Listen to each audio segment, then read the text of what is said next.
The banner above the entrance read, "County Cooperative Field Day. Members only." Tractors were lined up inside the fenced field. Bright paint. Clean chrome. Company logos on the sides. Engines idling. Coffee tables set up near the barn. Local officials shaking hands. It looked less like farming, and more like a private club. Then his old pickup rolled in. Dust-covered. No shine. No logo. The 52-year-old farmer stepped out slowly. Worn boots. Faded jacket. Hands that looked like they still worked for a living. A volunteer near the gate noticed him. "Events for members only," the man said casually. "I know," the farmer replied. "I just came to take a look." The volunteer didn't smile. "You need a badge to enter." Behind him, two younger farmers standing near a brand-new tractor glanced over. One of them muttered loud enough, "He doesn't even own land around here anymore." The other chuckled. "Probably just here for the free coffee." The gate didn't just stay closed. The volunteer stepped forward and pulled it tighter. "Sorry," he said. "Rules are rules." A few people inside turned to watch. Nobody defended him. Nobody invited him in. He stood there for a moment. Not embarrassed. Not angry. Just looking past the gate. At the field he knew better than anyone standing inside it. He nodded once. "Who owns this land now?" he asked quietly. The volunteer frowned. "The Cooperative Trust." The farmer looked at the sign again. Then at the fence. Then back at the man. "Right," he said. He turned around. Walked back to his truck. Drove away without another word. Inside the fence, someone laughed. "Gate keeps the wrong people out," one of the younger farmers said. They didn't know something. They had just locked a man out of land. That no longer belonged to them. He didn't drive straight home. Instead, he turned off the county road and stopped near the edge of a wide field that stretched beyond the fence line of the cooperative land. Same soil. Same slope. Same wind. Different side of the gate. He stepped out of the truck and stood there for a moment, hands in his jacket pockets. From here, he could still hear faint engine noise from the event. Laughter. Announcements over a small speaker. He watched quietly. 5 years ago, that land had almost disappeared. Not physically. Financially. The Cooperative Trust had borrowed heavily to modernize. Bigger irrigation, imported seed systems, upgraded storage. At the time, everyone praised the board. Forward thinking. Scaling up. Competing with corporate farms. But then came the drought. 2 seasons of weak yield. Interest rates rose. Equipment payments doubled. The same men who now stood inside that fence shaking hands had sat in a closed meeting room, staring at numbers that didn't add up. They needed help. Quiet help. Not a public bailout. Not a government headline. They needed someone to buy the debt before the bank did. Most local farmers didn't have that kind of money. He did. Not flashy wealth. Not new tractor money. Patient money. Over the years, while others upgraded equipment, he had upgraded nothing. While others expanded fast, he expanded slow. He saved. Leased small parcels quietly. Invested in soil, not chrome. And when the cooperative's debt package quietly went up for restructuring, he bought it. Not the spotlight. The paper. The kind of ownership no one sees until it matters. Inside the event, a cheer went up. Some demonstration run had just finished. He glanced back at the fence. 5 years ago, when the trust board signed the emergency restructuring agreement, they barely looked at the name on the buying entity. It wasn't flashy. It wasn't corporate.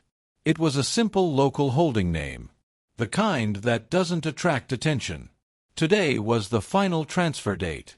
The day the temporary restructuring expired.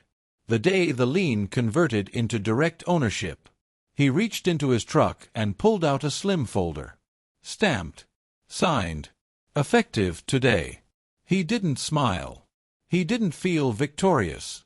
He felt steady, the same way he felt walking away from that locked gate. He slid the folder back into the passenger seat. Back at the event, someone near the announcer stand was talking about community ownership and shared land values. He listened for a moment longer, then drove home. Not rushed, not dramatic, because some things don't need noise. They just need timing. And timing had just shifted. By mid-afternoon, the event was in full swing. Tractors were running demonstrations across the open field. Local sponsors had set up tents near the fence. County officials stood near the stage, giving speeches about community strength and shared progress. The gate that had been closed earlier now stood wide open, but only for those wearing badges. Inside, everything felt controlled, secure, owned.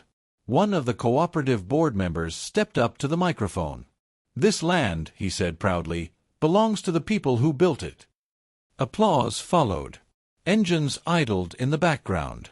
Then a black sedan rolled slowly toward the entrance. Not a farm truck. Not a sponsor vehicle. A sedan. Clean. Quiet. Unfamiliar. It stopped near the gate. A man in a gray suit stepped out, holding a leather briefcase. People near the entrance looked confused. One volunteer approached him. "Event's private," he said politely. The man nodded once. "I'm aware." He handed over a business card. "I'm here regarding the cooperative trust land transfer." The volunteer frowned. "What transfer?" Inside the fence, the board member was still speaking when someone tapped his shoulder urgently. A short whisper. A folded piece of paper handed over. The board member stopped mid-sentence.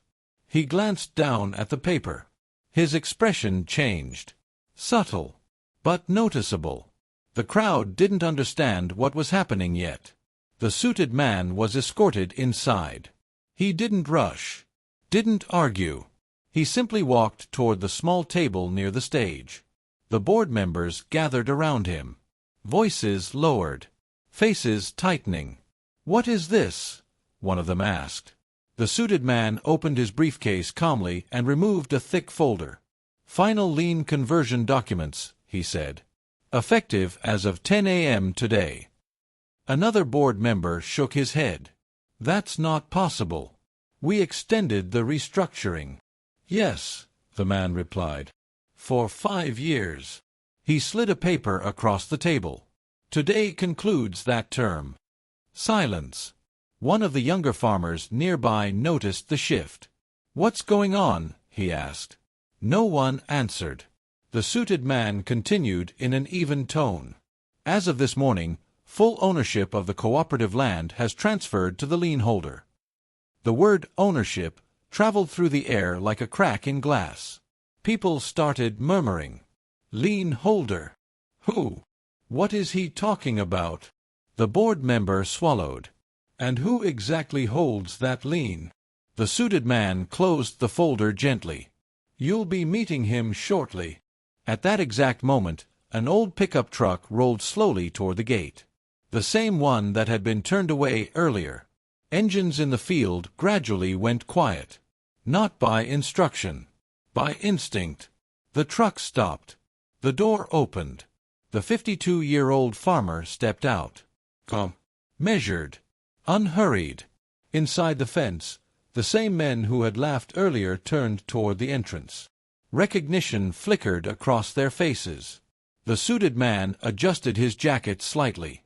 "That," he said quietly, "would be the new owner." And for the first time that day, no one laughed. No one clapped. No one moved. The field that had been loud minutes ago felt suddenly smaller. The farmer didn't rush toward the stage. He didn't walk like a man making a scene. He walked like someone stepping onto land he already understood. The same volunteer who had pulled the gate tighter earlier stood frozen near the entrance. The gate was still half closed. Not locked this time. Just uncertain. The board members gathered near the suited man. "You're telling me," one of them said under his breath, "that he owns the entire cooperative field?" The suited man didn't exaggerate. Correct. Another board member shook his head slowly. We've worked this land for decades. The suited man nodded once. And for the past 5 years, you've worked it under a secured lien agreement. The word secured felt heavier than the mud beneath their boots. The farmer reached the gate. He didn't touch it. He waited. Inside the fence, the younger farmer who had laughed earlier looked at him carefully now. This wasn't the same dynamic. This wasn't a man asking to enter. This was a man arriving. One of the board members stepped forward. His voice wasn't as firm as it had been on stage. You could have told us. The farmer met his eyes calmly. Would it have changed how you treated me?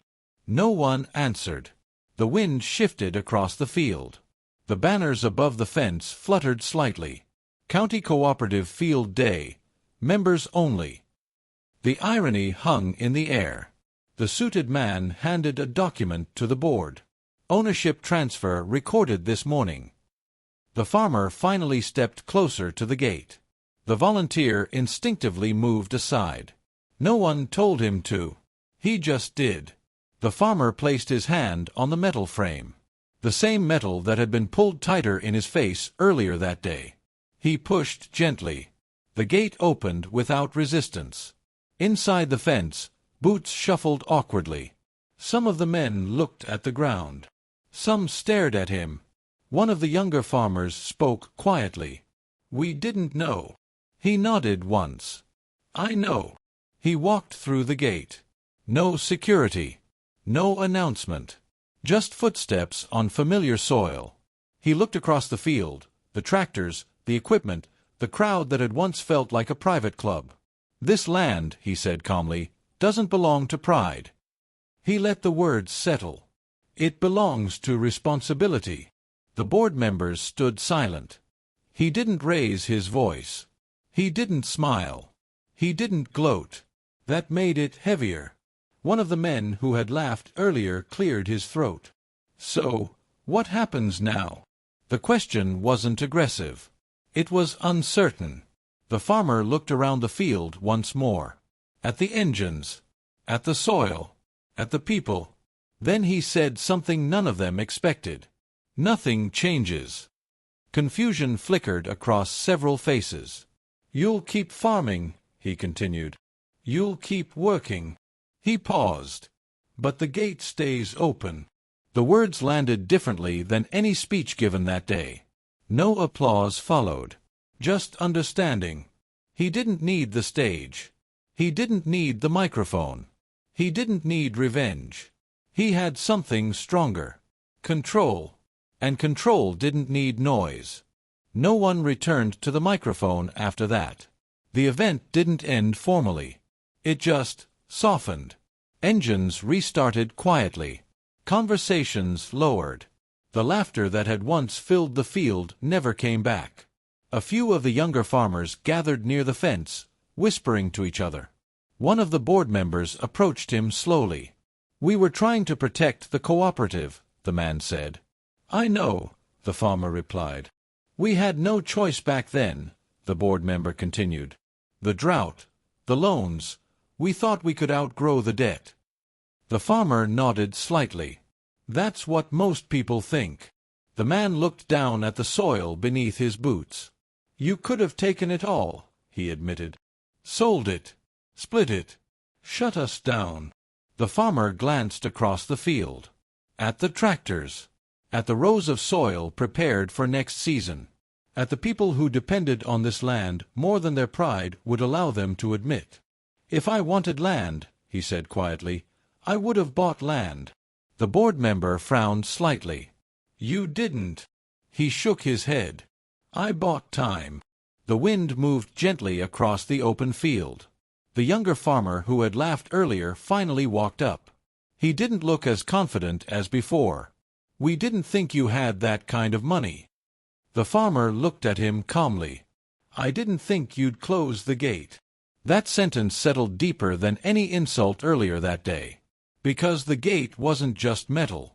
It was assumption. It was ego. It was deciding who belongs. One of the men asked carefully.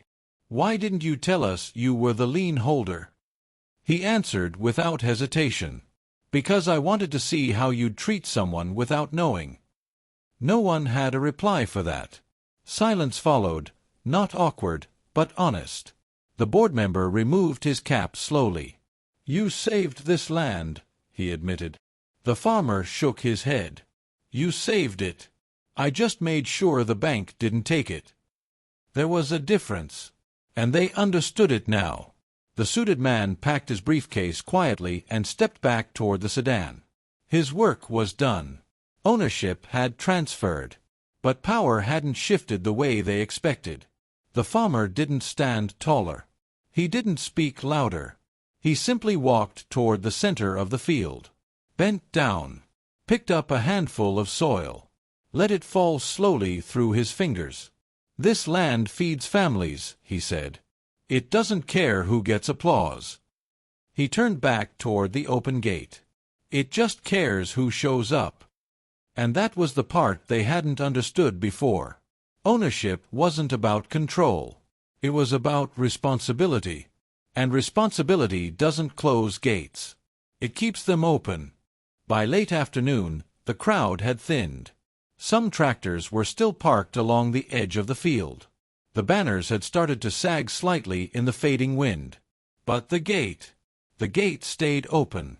No one touched it. No one suggested closing it again. The farmer stood near the fence for a moment before walking back toward his pickup. A few younger men followed him. Not to challenge him. Not to question him. To understand. "How did you know the trust would fail?" one asked. He shook his head. "I didn't." "Then why take the risk?" He looked back across the land. "I didn't take a risk on failure." He paused. "I took a risk on you." That answer stayed with them. Because for the first time, they realized something uncomfortable. He had believed in the land. And in them. Even when they had closed the gate on him. One of the board members approached slowly. "We owe you an apology." The farmer considered the words. "You don't owe me anything," he said. "You owe the land." The man nodded quietly. They both looked at the rows stretching into the distance. Work to be done. Seasons ahead. Whether that would not care about pride. As the sun dipped lower, long shadows stretched across the field. The younger farmer, who had laughed the loudest earlier, stepped forward. "We judged you." The farmer met his eyes. "Yes." Silence. "And you still let us stay." He gave a small nod. "If I closed the gate today," he said calmly, "I'd be no different than you were this morning." That was the moment everything shifted. Not because of money. Not because of power. But because restraint is stronger than revenge. He climbed into his truck. Started the engine. Before driving away, he looked once more at the open gate. Metal. Simple. Ordinary. But now it meant something different. It wasn't a barrier anymore. It was a reminder. As he drove down the dirt road, dust rising behind him, no one laughed. No one whispered. They watched quietly. The man they thought didn't belong had belonged all along. And from that day forward, when someone unfamiliar pulled up to that same field, they didn't ask for a badge first. They opened the gate. Because sometimes ownership isn't about land. It's about character. And character doesn't need a badge. It just needs a choice. The gate stayed open. And so did the lesson.